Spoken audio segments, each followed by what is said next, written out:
Hi friends, Christina here. I just wanted to share some quick notes on my little snowman ornament that I've made. So this one, when you turn it upside down, the salt disappears into the ornament and then you can make it snow back down. And it's a fun little ornament and it's very easy, but there is a specific way to do it to make it successful. So I just wanted to share those notes really quick. First of all, the back, I have just glued a piece of pattern ply flex to the back. So if you're not familiar with that is a product from Smoky Hill Designs. They've got all kinds of fun patterns. This pattern right here is Christmas Town Micro on white flex. So when you download this file, you'll see there's a score line in this exact shape. So that's what that score line is for. So you can glue a piece of pattern ply or whatever background you want to have back there. If you don't want a background, then you can just omit that step and you can just cut this backer just how it is and you don't have to do anything to it. This you can use, it doesn't really matter what thickness you use on this. I used 1/8 inch, you could use 1/16 inch, you could use 1/4 inch. It doesn't really matter what thickness you use for the backer. What does matter is the thickness that you use for the spacer. This is what the spacer looks like. You can see it's just a circle. It's got a bar across the top and these are engraved here. These notches are engraved. So you want to have a deep engrave. Can you see how deep that engrave is right there? So like if you're using a glow forge, you do not want to use draft graphic. You want to use the higher quality setting. You may want to do custom settings to make your engrave deeper. You're going to slow down your speed and you're going to up your power. So I cut these on my Mira 9 100 watt and the settings I used were 200 speed and 45 power, and that got me a pretty deep engrave. But I would definitely recommend doing a test cut on this to make sure you're getting a deep engrave before you go to town and cut a whole sheet of these, because it's really important that you get a deep engrave because this is where your salt is going to pass through. So if your engrave isn't deep enough, your salt is not going to pass through and you're not going to get the snowing effect. Also, I have 3M tape on both sides of this. This is 1/8 inch material. I have 3M tape on both sides. I don't like using glue when I'm using acrylic because inevitably glue marks get on the acrylic or makes it cloudy.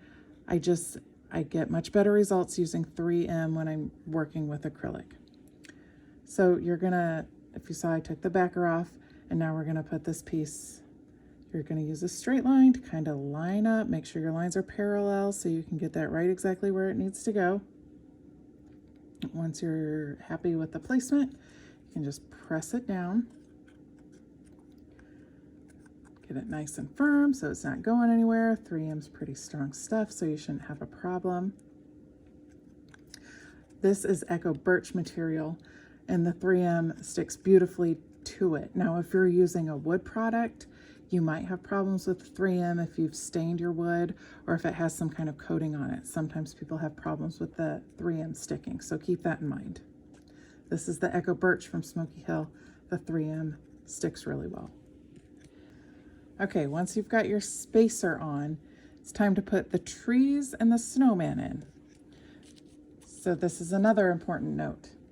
The tree is 1/16 inch material. Remember, the spacer here is 1/8 inch. The tree is 1/16 inch. So I've got 3M on the back. I'm gonna pull my 3M off. So now it's just like a sticker. If you look on my file, I've got 2 little score marks. There's one there and there's one there. Those score marks are there so you know exactly where to put the trees. So they're gonna line up on the edges. So one tree should line up on that edge, the other tree should line up on that edge. So that's how you're gonna get it exactly centered, exactly where it needs to go. So just use those score marks and you can't mess it up. So just press it down nice and tight. Next, you're gonna put your little snowman in there. He's got 3M on the back as well. So I'll take that off.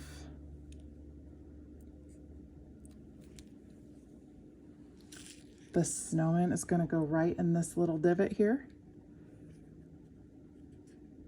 Make sure you get them standing up straight, no leaning snowmen, and then press them on down. All right, once you've got the inside in there, it's time to add the salt. So this is just iodized table salt. You don't want kosher salt, you don't want sea salt, those are too coarse. You just want this, what, I think it's like 89 cents for this big old thing of salt. You want the cheap stuff, and you're going to use 1/4 teaspoon of salt, and you're going to put it in this area right up here. Now, 1/4 teaspoon is the magic amount.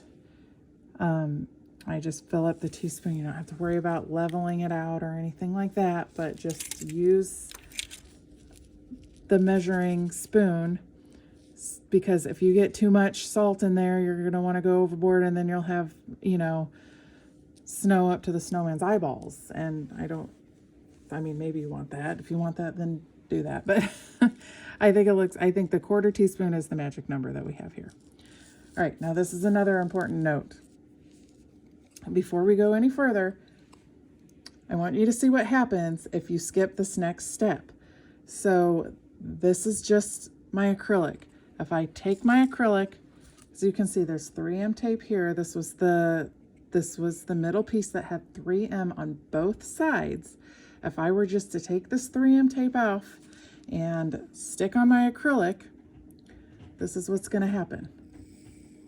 See how that salt just jumped right up onto the acrylic? That's because of the static electricity. And now every piece of acrylic I've tried, it does that. So I'm just going to wipe that salt off. Here, so you can see me. Just wiping the salt off. The trick is to take a dryer sheet. This is just a dryer sheet that I took out of my laundry room. You're going to take this dryer sheet, you're going to rub it all over your acrylic. I'm going to go ahead and do it on both sides just to be safe. Now it does make your acrylic just a little bit cloudy. You can still clean it. I've got this rainbow cleaner from Smoky Hill.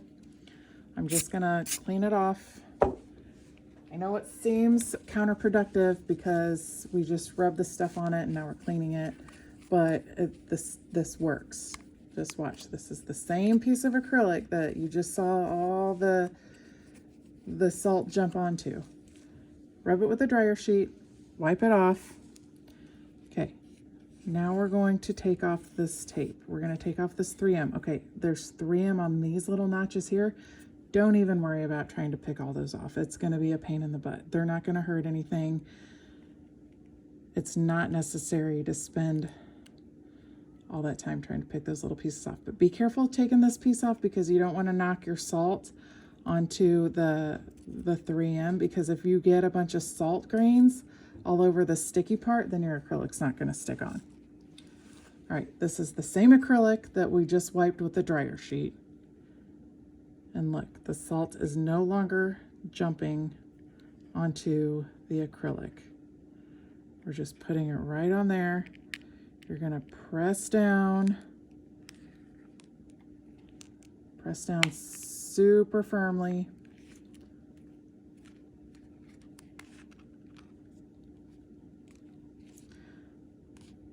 Because we don't want any salt leaking out the ends. Just make sure you go all the way around. Make sure it's adhered really well. And then look, see, the salt just comes down and it looks so nice and snowy. And see how it's not sticking. Look, if you, I wanted to show you what it will look like if you skip the dryer sheet step.